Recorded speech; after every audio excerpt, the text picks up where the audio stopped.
السلام عليكم ورحمة الله وبركاته، عشاق الساحرة المستديرة وعشاق النادي الأهلي في كل مكان. لو أنت أول مرة تشاهدنا ما تنساش تشترك بالقناة وتفعل زر الجرس ليصلك كل جديد. شهدت الساعات القليلة الماضية العديد من التقارير الصحفية التونسية التي أشارت إلى طلب عاجل من قبل إدارة النادي الأهلي برئاسة محمود الخطيب إلى الاتحاد الإفريقي لكرة القدم كاف بشأن حكام مواجهة الترجي التونسي في نهائي دوري أبطال أفريقيا.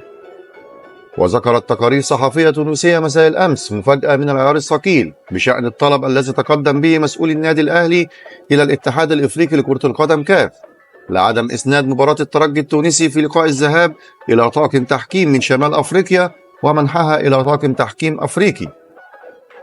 وأبدى مسؤول بالنادي الأهلي استياءه الشديد من الأنباء التي تعرضت خلال الساعات القليلة الماضية وما ذكره أحد المواقع التونسية، لا سيما إنه قام بنشر خبر غير صحيح بشأن رفض النادي الأهلي لوجود حكام شمال أفريقيا في لقاء نهائي دوري أبطال أفريقيا ضد الترجي التونسي. وأكد المسؤول: يجب على المسؤولين داخل الموقع الذي نشر أخبار غير صحيحة على النادي الأهلي قبل مواجهة الترجي الاعتذار، لأنهم يمارسون قبح إعلامي مرفوض، لأن ما ذكر أمر كاذب تماما.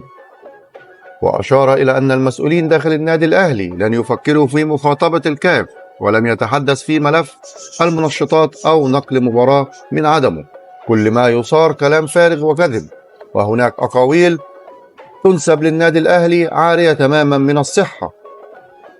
وعلى جانب آخر، شهدت الساعات القليلة الماضية رغبة أحد الأندية المحلية من الدوري المصري بالتعاقد مع ثنائي النادي الأهلي خلال فترة الانتقالات الصيفية المقبلة.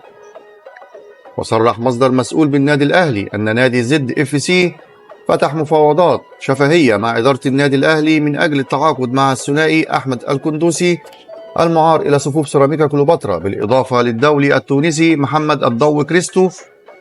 ويرغب زد في التعاقد مع الثنائي كندوسي وكريستو في صفوف النادي الأهلي، سواء على سبيل الإعارة أو البيع النهائي، مع رصد مبلغ مالي كبير لحسم الصفقة خلال ميركاتو الصيفي القادم.